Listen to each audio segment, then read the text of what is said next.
Welcome everybody to this new lecture of our paper Electronic Communication System. Today we will continue our discussion about frequency modulated waves, and in today's lecture we will discuss some new concepts related to frequency modulated waves. The first one is the bandwidth of frequency modulated waves. Okay. Before we start today's lecture, let us first look like the frequency spectrum of FM waves. This is the frequency spectrum of FM rays. We discussed it into our previous lecture, and in this frequency spectrum you can easily see that there is a carrier frequency band and a number of band or a number of band pairs is there onto the upper band side, or you can say that onto the right hand side of the carrier band and to the left hand side of carrier band. That means the frequency spectrum of FM wave consists in number, or you can easily say that infinite number of upper and lower side bands. Okay. Now when talking about bandwidth of FM waves, okay, what is the bandwidth of FM waves? Okay. Bandwidth, you can say that the width of transmission of frequency that is required for the transmissions of approximately all the frequencies by which the band of frequency by which all the frequencies, approximately all the frequencies are passed out. That band of frequency is known as the bandwidth of FM waves. Okay. Bandwidth के ऊपर जो हम discuss करने वाले, इस discussion में ये graph हमारी काफ़ी हद तक हेल्प करेगा और ये हमें एक सिग्निफिकेंट रिजल्ट तक ले जाने में मदद करेगा. So let us start that bandwidth of FM waves. Okay. It is defined as the width of frequency. Okay. look this very concentratedly, that it is defined as the width of frequency spectrum. Width of frequency spectrum, इस spectrum की width, इस spectrum की width, पूरे spectrum का. अब क्या कौन सी width? It is defined as the width of frequency spectrum that contains all components having an amplitude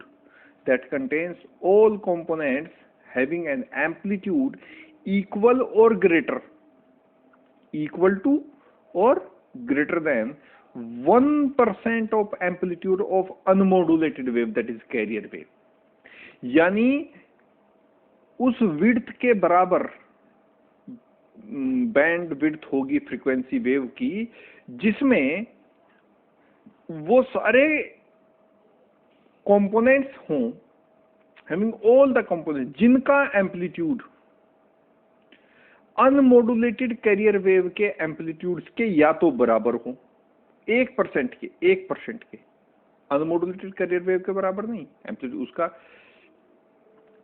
वो सारे फ्रीक्वेंसी बैंड्स या वो सारे कंपोनेंट्स जो इस पूरे फ्रीक्वेंसी स्पेक्ट्रम में हैं, उनमें से वो फ्रीक्वेंसी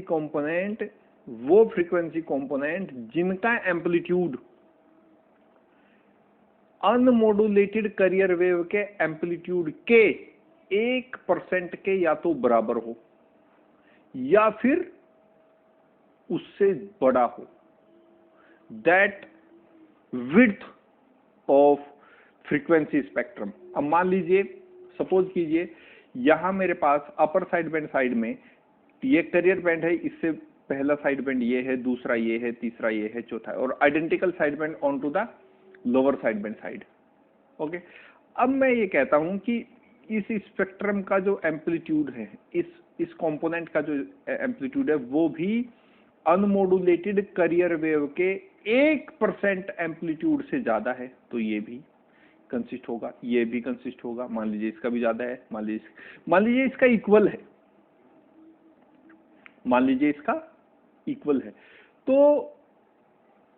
और इसका अनमॉड्यूलेटेड कैरियर वेव के एम्पलीट्यूड से कम है, तो केवल ये विड्थ यहां से from the carrier band to FC 4FM, FC plus 4FM, यहां तक का जो ये विड्थ है ये कहलाएगा मॉड्यूलेटेड वेव का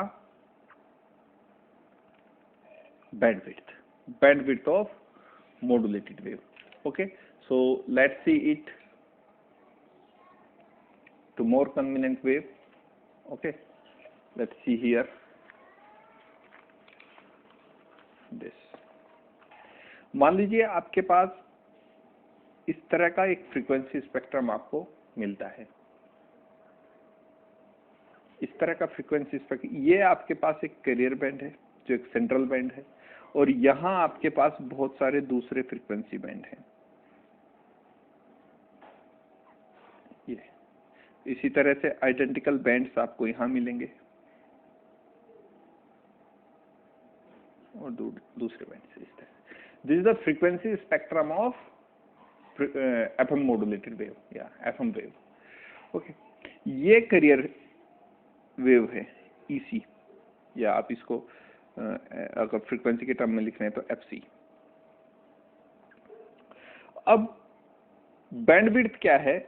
बैंडविड्थ वो है the width of frequency spectrum. पहली बात तो ये एक विड्थ है किसकी? फ्रीक्वेंसी स्पेक्ट्रम की। ये जो साइड है पूरी की पूरी, ये अपर साइड बैंड है, अपर साइड बैंड, और ये जो साइड है इधर वाली, ये लोअर साइड बैंड है,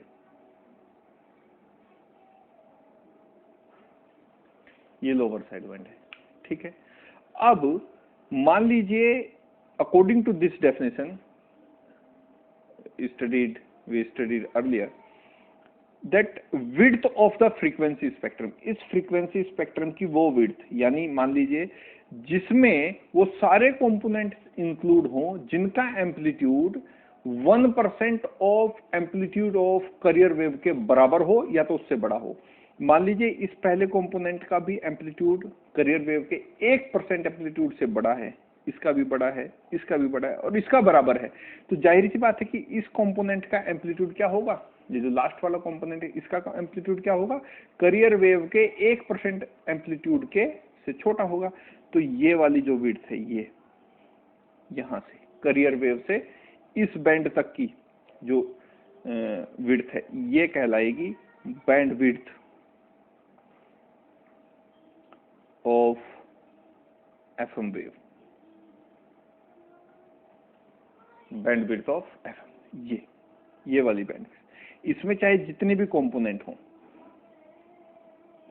इसमें चाहे जितने भी कंपोनेंट है, ये जो विड्थ होगी ये कहलाएगी bandwidth of FM wave. Okay, so let's see this, that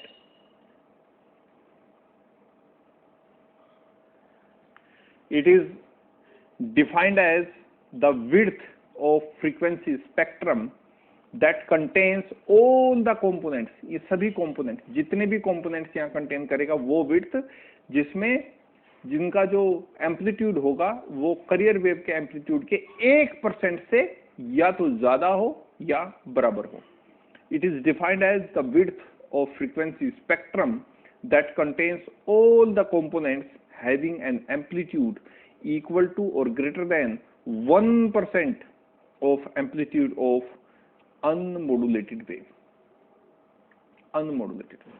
unmodulated wave के 1% एम्पलीट्यूड के या कैरियर वेव के 1% एम्पलीट्यूड के बराबर जिस भी बैंड का एम्पलीट्यूड है या उससे बड़ा है, वो सारे बैंड जहां तक कंसिस्ट कर रहे हैं, वो विड्थ और फ्रीक्वेंसी स्पेक्ट्रम जहां तक वो सारे बैंड आएंगे, that width is known as the bandwidth of FM waves.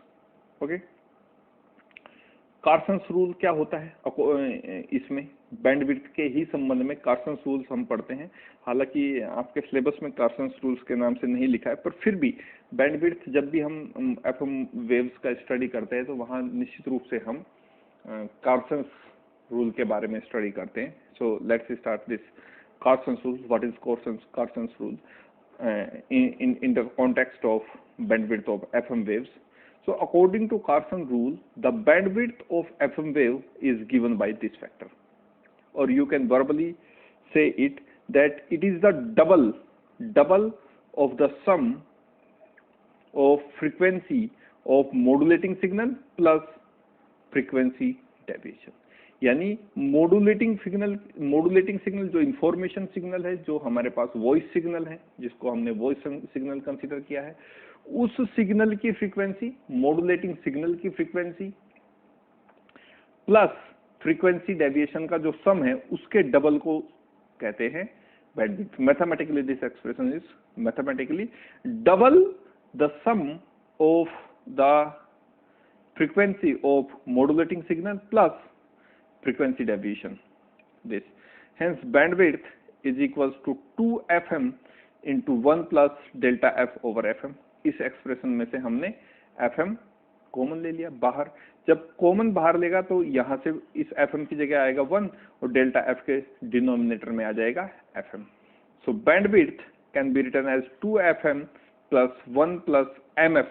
what is, because this ratio delta f over fm is equal to the frequency modulation index and can be written as delta f over fm। this frequency modulation,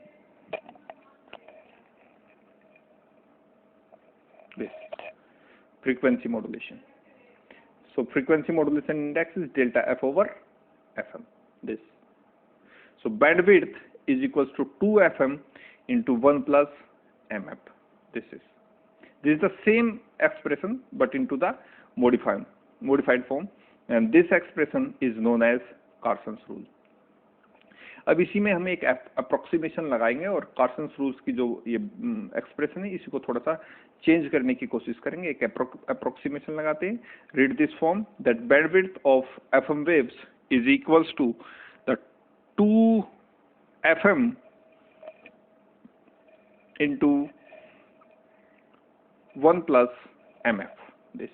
तो यहाँ एक approximation लगाने जा रहे हैं और approximation किस तरह का है, इस तरह का एक अप्रोक्सीमेशन हम यहाँ लगाने जा रहे हैं। Okay, what type of approximation is? The approximation is this: if mf is very greater than 1, इस एक्सप्रेशन को देखिए, bandwidth of frequency modulated wave is equals to 2fm into 1 plus mf। Okay, और मैं एक अप्रोक्सीमेशन यूज कर रहा हूं that if mf is very greater than 1, तो इस 1 के कंपैरिजन में mf क्या हो जाएगा, बड़ा हो जाएगा। तो अगर मैं यहाँ एक अप्रोक्सीमेशन लगाता हूं तो ये जो बैंडविड्थ का एक्सप्रेशन है, जो कार्सन्स रूल जिसे हम कह रहे हैं, ये कैसा हो जाएगा। अप्रोक्सीमेशन लगाते हैं and let's see the final form of this bandwidth if mf is very greater than 1। क्योंकि ये हो सकता है, जो फ्रीक्वेंसी मॉड्यूलेशन का इंडेक्स, फ्रीक्वेंसी मॉड्यूलेशन इंडेक्स हम अभी स्टडी करके आए हैं पीछे, उसकी वैल्यू ग्रेटर देन 1 हो सकती है, लेकिन एम्पलीट्यूड मॉड्यूलेशन इंडेक्स की वैल्यू ग्रेटर देन 1 नहीं हो सकता। उसका रीजन ये है कि अगर ऐसा होगा तो एम्पलीट्यूड में डिस्टोर्शन आ जाता है, डिस्टोर्शन का फैक्टर वहां रोल प्ले करना शुरू कर देता है। इस कारण जो एम्पलीट्यूड मॉड्यूलेशन इंडेक्स है, एमए जिसको हम कहते हैं, उसकी वैल्यू हमेशा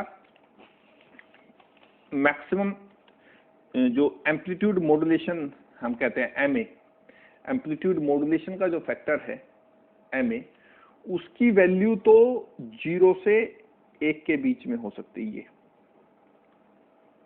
लेकिन जो एमएफ है, जो फ्रीक्वेंसी मॉड्यूलेशन इंडेक्स है, that can have value greater than 1।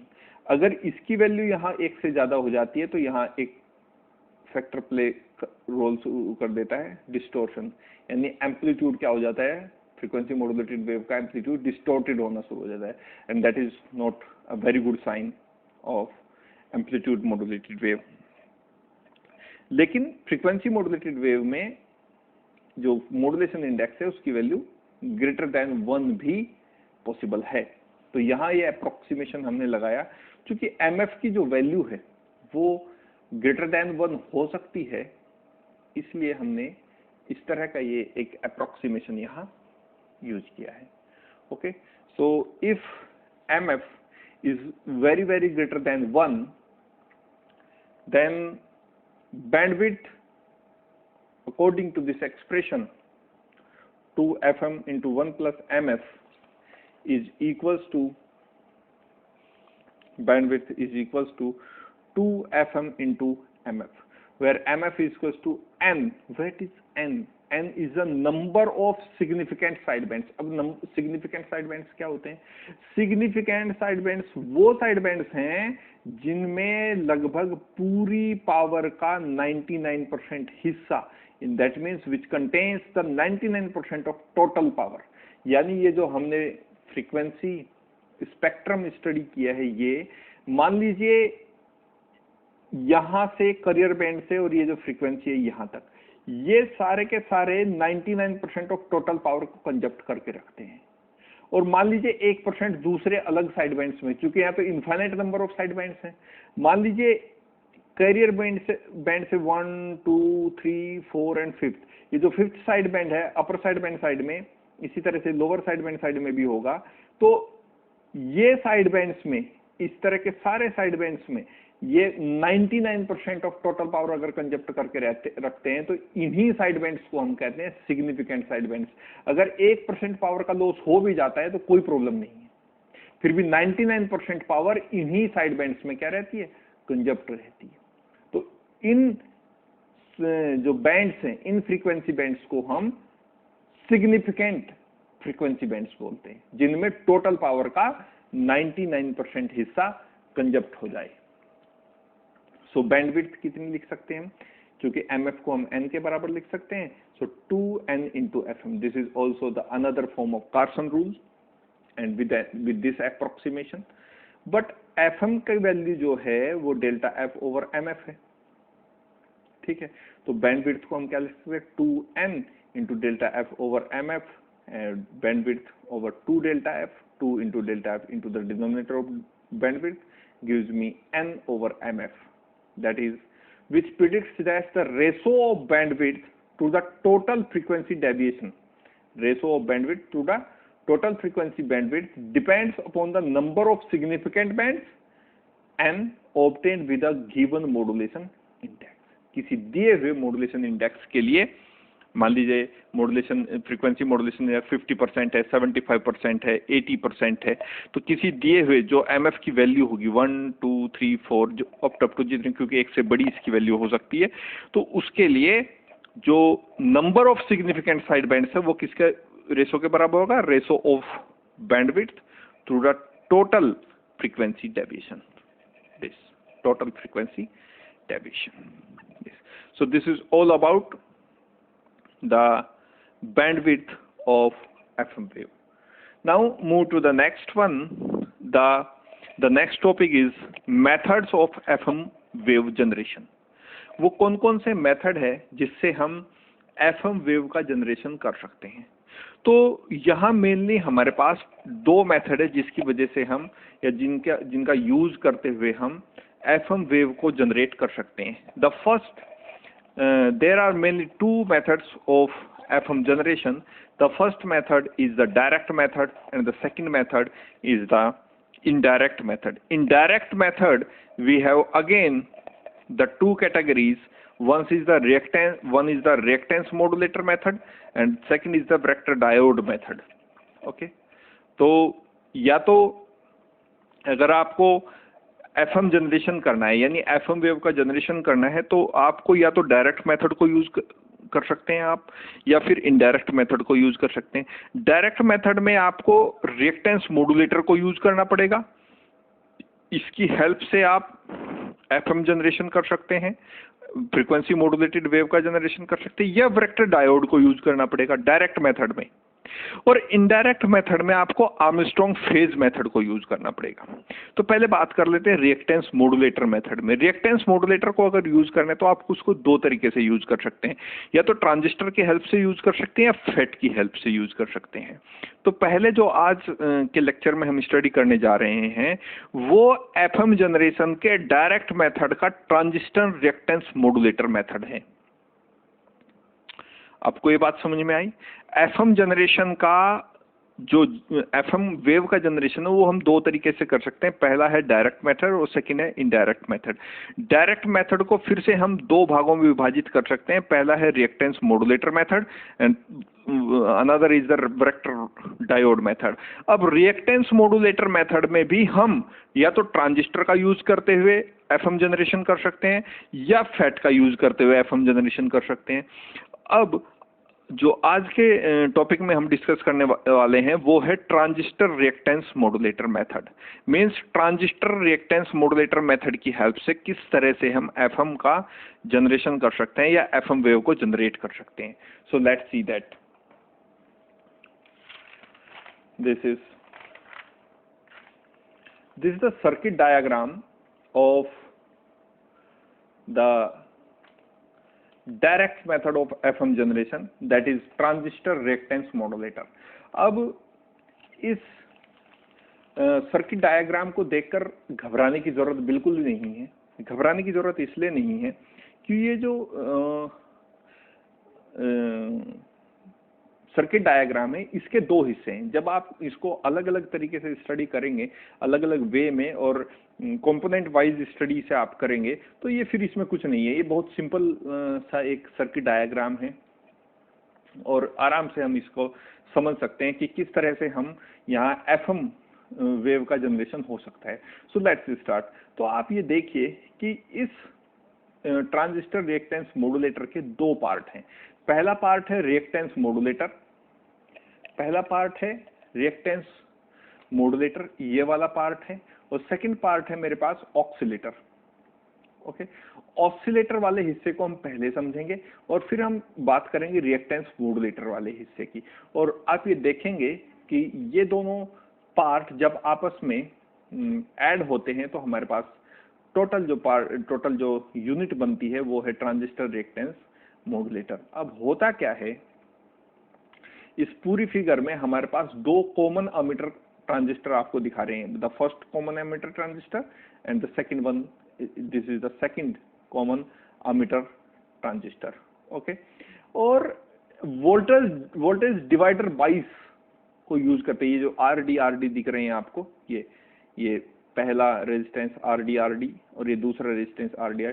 तो वोल्टेज डिवाइडर 22 आपने बीएससी में कहीं ना कहीं इलेक्ट्रॉनिक्स, जब बेसिक इलेक्ट्रॉनिक्स पढ़ी होगी तो वहां आपने यूज किए होंगे ट्रांजिस्टर की बाइसिंग। और ट्रांजिस्टर की बाइसिंग का एक मेथड होता है वोल्टेज डिवाइडर 22, तो वो यहाँ यूज किया गया।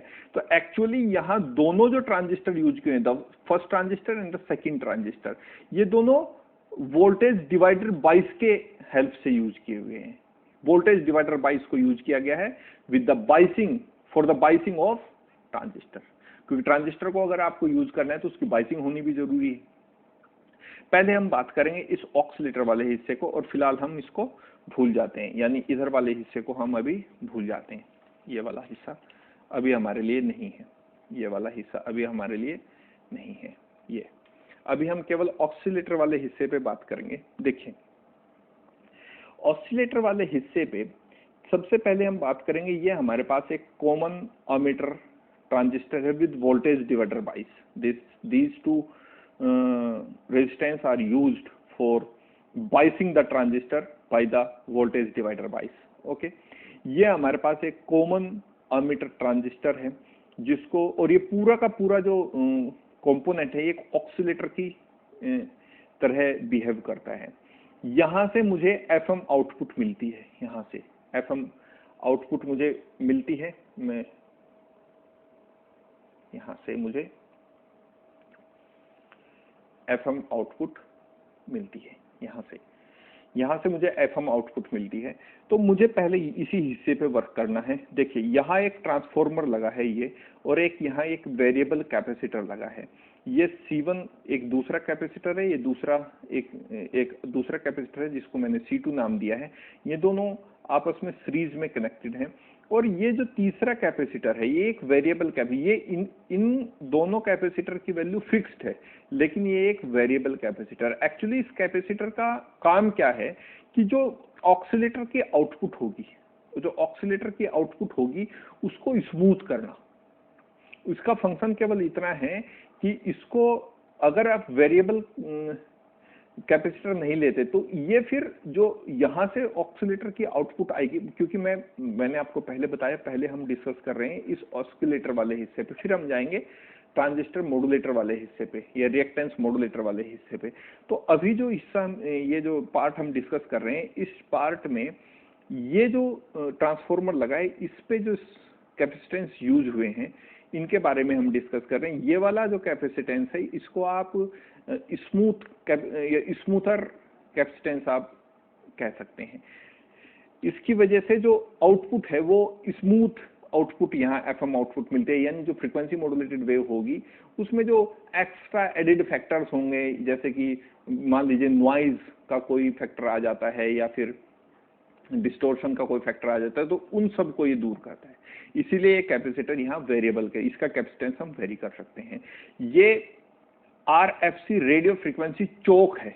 रेडियो फ्रीक्वेंसी चोक का यूज हम वहां करते हैं जहां हमें AC रेडियो फ्रीक्वेंसी चोक का काम ये होता है, RFC चोक, कि ये जो VCC आउट इनपुट हम यहाँ दे रहे हैं इससे AC वाले फैक्टर को रोक लेगा और DC वाले फैक्टर को पास होने देगा। AC वाले फैक्टर, क्योंकि ट्रांजिस्टर को एक DC सप्लाई चाहिए होती है, ठीक है।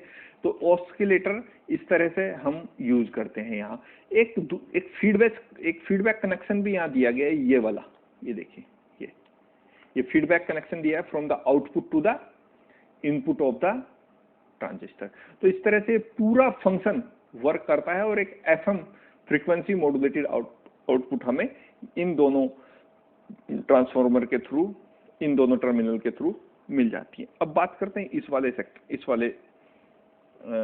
फैक्टर की, इस वाले पूरे फिगर में जो हमने यूज किया है। इस वाले में आप ये देख रहे होंगे, ये फिर से मेरे पास एक कॉमन ट्रांजिस्टर है, कॉमन अमीटर ट्रांजिस्टर है, और ये पूरा जो यहाँ तक का, जहाँ मैंने पेंसिल रखी, इधर वाला जो लेफ्ट हैंड साइड वाला हिस्सा है, ये एक रिएक्टेंस मॉड्यूलेटर की तरह बिहेव करता है और ये बिल्कुल आइडेंटिकल है इसके जैसा ही। देखिए यहाँ भी कॉमन एमिटर ट्रांजिस्टर, यहाँ भी कॉमन एमिटर ट्रांजिस्टर, यहाँ भी वोल्टेज डिवाइडर बाइस यूज की गई है, यहाँ भी वोल्टेज डिवाइडर बाइस यूज की गई है, ठीक है। और यहाँ भी RFC चोक यूज की गई है, रेडियो फ्रीक्वेंसी चोक को यूज किया गया है, यहाँ भी रेडियो फ्रीक्वेंसी चोक को यूज किया है। कारण रेडियो फ्रीक्वेंसी चोक के यूज कारण मैंने आपको बता दिया है, क्योंकि जो DC सप्लाई चाहिए होती है ट्रांजिस्टर को, DC सप्लाई, RFC चोक का काम ये होता है कि जो AC फैक्टर्स हैं सप्लाई में से उनको वो अलग कर देती है और एक प्योर DC सप्लाई हमें मिलती है। एक कैपेसिटर यहाँ CC के नाम से लगा है, ये कपलिंग कैपेसिटर।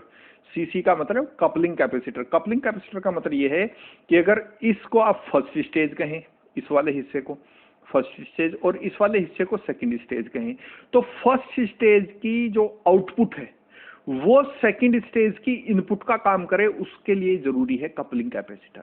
यानी कपलिंग करता है, जोड़ता है दोनों स्टेज को जोड़ने के काम आता है। तो रिएक्टेंस मॉड्यूलेटर क्या करता है, जब AF signal, audio frequency signal हम इसको देते हैं, तो ऑडियो फ्रीक्वेंसी सिग्नल को ये ट्रांजिस्टर, ये जो ट्रांजिस्टर है, ये उसके रिएक्टेंस को बदल देता है due to this, with the help of this capacitor.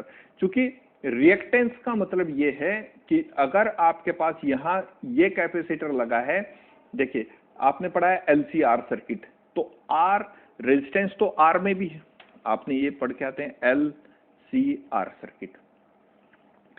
इसको हम कहते हैं रेजिस्टिव